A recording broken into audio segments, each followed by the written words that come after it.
کرے، ہر شجر، ہر حجر، ہر خشک، ہر تر اس پر گواہ بن جاتا ہے۔ اس لیے بلند آواز سے پڑھیں صلوات والسلام۔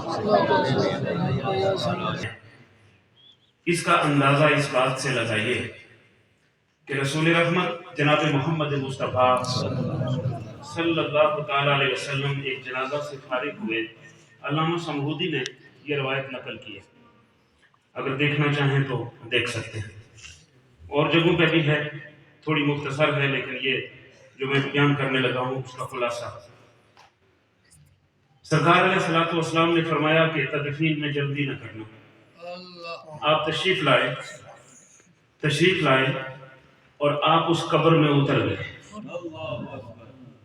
آپ اس قبر کی عظمت کا اندازہ کیجئے گا اور اس صاحب قبر کی عظمت کا اندازہ کیجئے گا جس کی قبر میں میرے مصطفیٰ اترے ہیں۔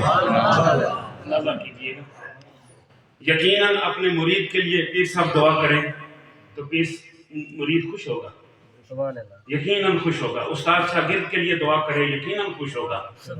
باپ اولاد کے لیے دعا کرے، ماں کرے، اولاد خوش ہوتی ہے۔ اس کی عظمت کا عالم کیا ہے جس کے لیے صرف دعا نہیں ہوئی، میرے مصطفیٰ قبر میں اتر گئے۔ آپ قبر میں اترے تو علامہ سمہودی نے یہ روایت نقل کی ہے کہ صرف اترے نہیں، آپ قبر میں لیٹ گئے۔ یہ وہ اظہار محبت تھا۔ سرکار کا قبر پہ تشریف لانا ہی کافی تھا، حضور کا کسی کا جنازہ پڑھانا ہی کافی ہے، سرکار علیہ الصلوۃ والسلام کا کسی کے لیے دعا کرنا ہی کافی ہے، لیکن یہ اظہار محبت تھا جو ہمیں دکھایا گیا، جو ہمیں بتایا گیا کہ ماں کے ساتھ محبت کس طرح کرنی ہے۔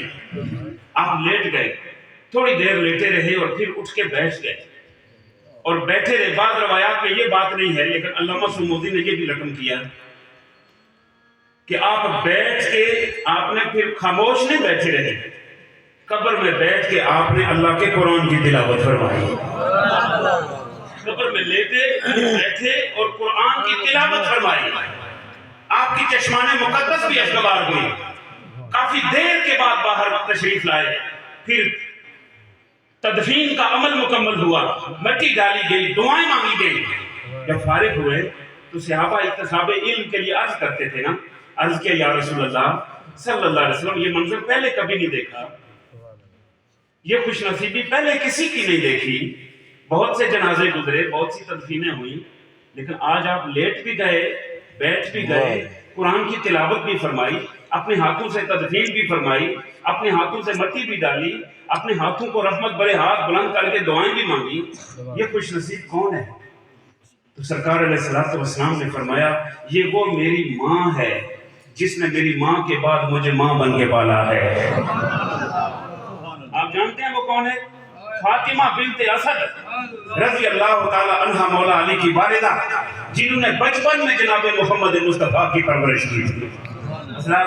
صرف پرورش کی تھی تو عالم یہ ہے، جس ماں نے جنا ہوتا ہے، جس ماں نے تکلیفیں اٹھائی ہوتی ہیں، جس کو حقیقی ماں بنایا ہوتا ہے، اس کی عظمت کا عالم کیا ہوگا۔ جب ماں گھر سے رخصت ہوتی ہے حضرات اور عالم برزخ کی طرف میں سفر ہوتی ہے تو گویا ایک رحمتوں کا سیل رواں رخصت ہوتا ہے، ایک جہان رخصت ہو جاتا ہے۔